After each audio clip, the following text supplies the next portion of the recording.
Force F is equal to charge Q into velocity V cross product magnetic field B. ఈ సమీకరణం ఎన్నో ప్రయోగాలకు బీజం వేసింది. అసలు ఏంటి సమీకరణం? కదులుతున్న ఆవేశం లేదా ఛార్జ్ కలిగి ఉన్న కణాలపై పనిచేసే అయస్కాంత క్షేత్ర బలం అనేది ఆ కణము లేదా పార్టికల్ యొక్క ఛార్జ్ అంటే Q, ఇది అదిశ రాశి ఇంటూ వేగం వెక్టార్ V ఇంకా అయస్కాంత క్షేత్రంల క్రాస్ ప్రోడక్ట్కి సమానం. V అనేది వేగం, ఇది సదిశ లేదా వెక్టార్. వేగం V అనేది డిస్టెన్స్ బై టైంకి సమానం కదా. అంటే vector V is equal to electron ప్రయాణించే డిస్టెన్స్ L అనుకున్నాం by time. Therefore vector V is equal to vector L by T. కాబట్టి ఈ సమీకరణంలో వెక్టార్ Vని ప్రతిక్షేపిస్తే F is equal to Q into 1 by T into vector L into vector B is equal to Q into 1 by T into vector L cross product vector B. ఇక్కడ T అనేది అదిశ అంటే పరిమాణం ఉంటుంది, కానీ దిశ ఉండదు. ఈ Tని బయటికి తీసుకువస్తే సమీకరణంలో మార్పు ఏమీ ఉండదు. అలాగే క్రాస్ ప్రోడక్ట్లో కూడా చేంజ్ ఏమీ ఉండదు. Therefore F is equal to Q by T into vector L into vector B. మరి ఇక్కడ Q బై T ఏమవుతుంది? Coulombs per time. ఇది కరెంట్ Iకి సమానం కదా, అంటే ఎలక్ట్రాన్ల ప్రవాహం I. Therefore vector F is equal to I into vector L cross product vector B. కొన్నిసార్లు Lని క్యాపిటల్ Lగా తీసుకుంటారు, ఎందుకంటే ఇది వెక్టార్ కాబట్టి. మనం వెక్టార్ Lతో స్టార్ట్ చేసాం. ఈ ఫార్ములా ఇక్కడ పైన ఉన్న ఈ సమీకరణం ఒకటే. మనం కరెంట్ Iని పొందడానికి దీన్నే ఇలా రాసాం. ఒక వైర్లో కరెంట్ ప్రవహిస్తున్నప్పుడు దానిలో అయస్కాంత క్షేత్ర ప్రభావాన్ని కనుక్కోవడానికి ఈ ఫార్ములా ఉపయోగించుతాం. ఇక్కడ ఒక వైర్ని గీస్తున్నాను. దీంట్లో కరెంట్ ప్రవహిస్తూ ఉంటుంది. ఒక కరెంట్ ప్రవహిస్తున్న వైర్ మీద పనిచేసే అయస్కాంత క్షేత్ర బలం F అంటే F is equal to current I. ఇది ఒక స్కేలార్. ఇది పాజిటివ్ అయినా కావచ్చు లేదా నెగిటివ్ అయినా కావచ్చు.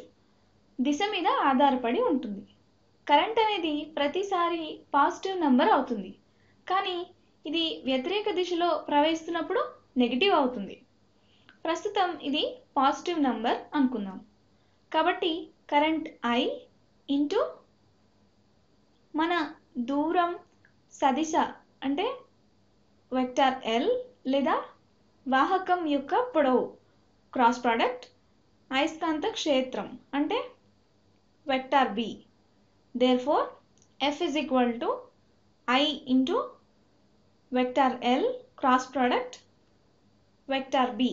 దీన్ని ఒక ఉదాహరణకు అప్లై చేద్దాం. నేను ఒక వైర్ని తీసుకుంటున్నాను. దీనికి అయస్కాంత క్షేత్రాన్ని గీస్తున్నాను. ఈ క్రాస్ మార్క్స్ అన్నీ అయస్కాంత క్షేత్రాన్ని సూచిస్తాయి. ఇది అయస్కాంత క్షేత్రం అంటే vector B. Magnitude of vector B is equal to 1 Tesla అని మనకు తెలుసు కదా.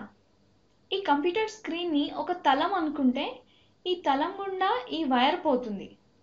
ఈ చుట్టూ అయస్కాంత క్షేత్రం ఉంటుంది. వైర్ని గీసాను. ఈ వైర్ గుండా కరెంట్ ప్రవహిస్తుంది అనుకుందాం. అంటే I ఈ దిశలో ప్రవహిస్తున్నది మరియు I is equal to 5 ampere లేదా 5 కూలుంబ్స్ పర్ సెకండ్ అనుకుందాం. ఇక్కడ నా ప్రశ్న ఏమిటంటే ఈ వైర్ మీద ఏదైనా ఒక చోట అయస్కాంత క్షేత్రం యొక్క నెట్ ఫోర్స్ ఎంత అని. ఈ వైర్ మీద ఏదైనా ఒక చోట ఈ దూరం 2 మీటర్స్. ఇక్కడ ఇంత పెద్ద వైర్ ఉంది, ఎక్కువ ఛార్జ్ ప్రవహిస్తూ ఉంటుంది, ఎక్కువ బలం కూడా ప్రయోగించబడుతూ ఉంటుంది. కానీ ముందుగా మనం ఈ చిన్న భాగాన్ని తీసుకుందాం. కాబట్టి ఈ భాగం మీద పనిచేసే అయస్కాంత క్షేత్ర బలం ఎంత? ఈ ఫార్ములాని ఉపయోగించి కనుక్కుందాం. Therefore, F is equal to current అంటే I is equal to 5 ampere. Current ఈ దిశలో ప్రవహిస్తుంది అనుకుందాం, కాబట్టి ఇది పాజిటివ్గా తీసుకుంటున్నాను. ఇక్కడ మ్యాగ్నిట్యూడ్ లేదా డిస్టెన్స్ 2 మీటర్స్, ఎందుకంటే 2 మీటర్స్ వైర్ మాత్రమే తీసుకున్నాం, కాబట్టి ఇది వెక్టార్ L అవుతుంది. ఈ డైరెక్షన్లో I is equal to 5 amperes. Magnetic field B is equal to 1 Tesla. Therefore, F is equal to, ఇక్కడ అన్ని SI యూనిట్స్ తీసుకున్నాం, కాబట్టి దేన్ని కూడా కన్వర్ట్ చేయాల్సిన పని లేదు. 5 ampere into 2 meters cross product 1 Tesla. ఇక్కడ క్రాస్ ప్రోడక్ట్ చేయాలి, మర్చిపోకూడదు. Vector L cross product vector B.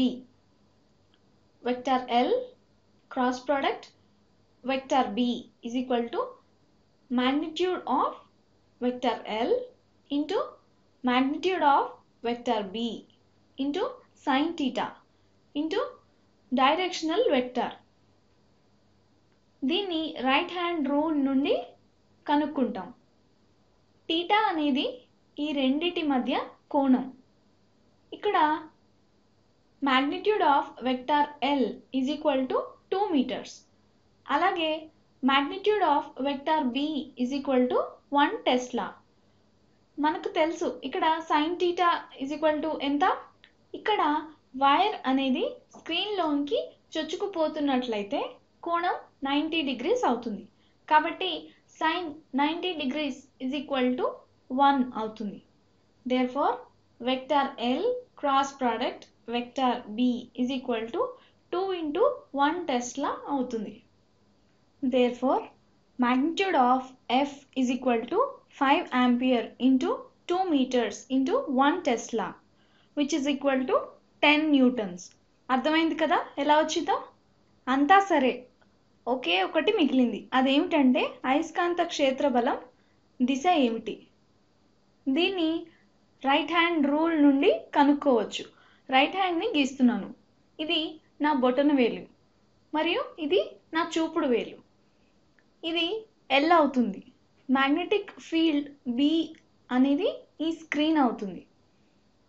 నా బొటన వేలు అనేది బల దిశను సూచిస్తుంది, అలాగే చూపుడు వేలు కరెంట్ ప్రవహించే దిశను సూచిస్తుంది. అంటే ఫోర్స్ అనేది కరెంట్ ప్రవహించే దిశకు పర్పెండిక్యులర్గా ఉంటుంది. ఈ బలం 10 న్యూటన్స్ అవుతుంది.